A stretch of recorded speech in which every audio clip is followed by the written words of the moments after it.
Hi guys! Magandang buhay! At eto na nga pala ang karugtong ng aking vlog kahapon nang pumunta kami sa may Lavender Festival. At eto nga guys, nagbabiyahe na kami papunta dun sa restaurant kung saan nagpa-reserve si Habi. At talaga namang mapapawaw ka sa mga views dito. Kung mapapansin nyo, green na green yung buong paligid dito, no? Kasi nasa bundok nga tayo, guys. And ayan, medyo golden hour na. Ayan, magsa-sunset na kasi. Napakaganda, guys, ng sunset dito. Sana nga ma-share ko talaga sa inyo yung eksaktong ganda nitong mga nakikita ko dito. Pero sana kahit papaano dito sa video na to ay mapanood nyo din siya or makita nyo din siya. So, andito pa rin kami guys sa may province ng Soca dito sa may Emilia-Romagna region sa Italy. So, ganito ang itsura ng kanilang lugar dito guys kasi bulubundukin na ang lugar na to. And ayan nga guys, sa sunset na kaya naman napakaganda na ng kulay, golden hour na kumbaga. And ayan nga, amazed na amazed at gandang-ganda talaga ako sa views habang papalapit na ang sunset. Dahil nga itong aming dinadaanan ay burol at gilid ng burol, ay makikita mo talaga yung mga views sa baba, napakaganda. Ayan, kung nakikita nyo rin naman diba guys, ang ganda talaga ng view at lalo na nagdagdag ang kulay golden na sunset na kulay. So, ayan, puro talaga siya guys, mga bundok. At ang ganda nga nung parang castle na yun dun sa may taas ng bundok. Gandang-ganda ako guys at sabi ko nga kay Habi, pag bumalik kami ulit dito ay akyatin naman namin siya at puntahan namin yung lugar na yun dahil na-curious talaga ako. So etong lugar na to guys, gusto ko siyang puntahan. Sa susunod, pupuntahan namin yan at isi-share ko din sa inyo kung ano nga ba ang meron dyan sa napakagandang lugar na yan. Ang ganda kasi niyang tingnan pag dito ka sa baba. So, eto guys, yung mga kabahayan nila dito, medyo malalayo sila sa bawat isa kasi nga probinsya talaga dito. At gandang-ganda nga ako guys sa mga garden nila kasi nga ang dami nilang mga tanim na halaman at mga bulaklak. And ayan nga guys, medyo mataas-taas pa rin ang araw, mga 8:30 PM na ito guys. Kasi 8:30 PM kami nagpa-reserve and malapit na nga kaming dumating, sabi ni Habi, doon sa restaurant kung saan siya nagpa-reserve. So medyo malayo-layo ito guys, restaurant na to, pero sabi ni Habi ay sulit naman ang biyahe. Bukod sa medyo mura siya ay napakasarap ng kanilang mga pagkain dito. And ito nga guys, papaliko na kami, konti na lang ayan nga, nandito na kami. So ito nga pala guys yung restaurant, nasa baba siya ng bundok. And ayan nga guys, nakaupo na kami dahil nga may reservation, nakapasok agad kami.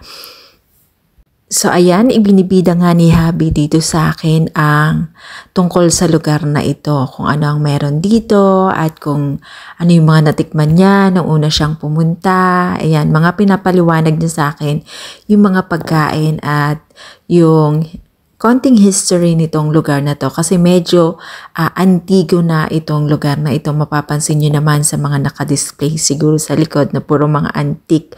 Ayan. Nakakatuwang pagmasdan kasi yung mga gamit nung unang panahon pa ay makikita nyo dito sa loob ng restaurant na ito. Ayan nga.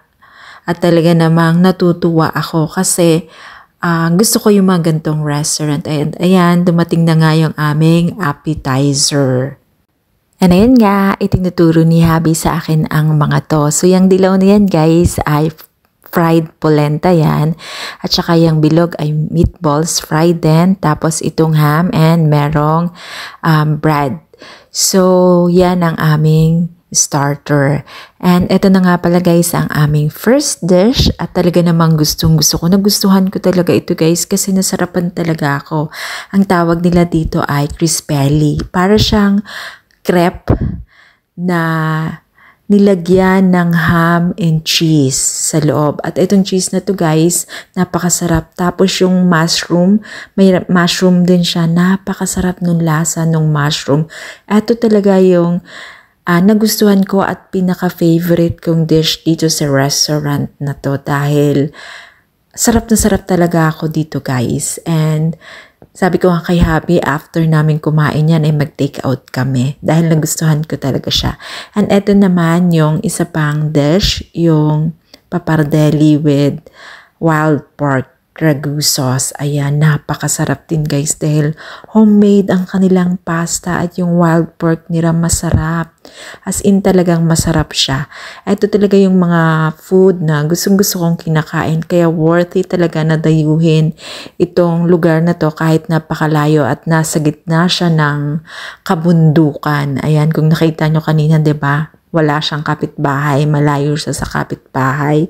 Pero talaga namang dinadayo siya at by reservation nga lang. So, ito naman ang aming main dish. Actually guys, ang in-order lang namin dyan ni Happy ay itong wild chicken and rabbit na grilled at yung kanilang deer. So, yung nakalagay sa white na yun guys ay deer yun. Parang niluto siya with tomato sauce na napakasarap din naman. Tapos, umorder kami nitong vegetables na side dish. Yung grilled vegetables at saka yung deep fried. And eto nga guys, ang tawag dito ay crescentina. Fried siya guys na tinapay. Floppy niya kung nakita ninyo, tapos pipit-pitin at lalagyan ng ham and cheese tapos kakainin. So yan, pwede itong sauce na to, ilagay mo lang siya sa gitna. Ito nga pala guys, yung deer. Karne ng deer yan, na niluto na napakatagal. Masarap din siya guys. Alam nyo, gustong-gusto ko talaga yung mga pagkain dito kasi yung, alam mo yung mga ingredients niya ay talaga namang mga, may quality. And ayan nga yung deep fried na vegetables. And ayan nga, tuwan-tuwa ako dito sa Crescentina kasi sobrang lalaki nila and sobrang floppy nung fried na bread na to. Ang Bologna nga pala guys ay kilala dito sa Crescentina. And ayun guys, tapos na kaming kumain at sobrang nag-enjoy kami. And meron nga pala silang free limoncello after nyo ng dinner ay bibigyan nila kayo nitong lagay sa maganda nilang lagayan na bote ng limoncello. And ayan nga, naglagay na si Happy para sa aming dalawa. And ang bango-bango nitong limoncello nila. So ayan, syempre hindi namin makakalimutan ang cheers. For a beautiful life together. And syempre, nasa Italy tayo, ang ending ng bawat dinner ay ang espresso coffee. So yan lang guys for today. Thanks for watching. Please don't forget to follow for more.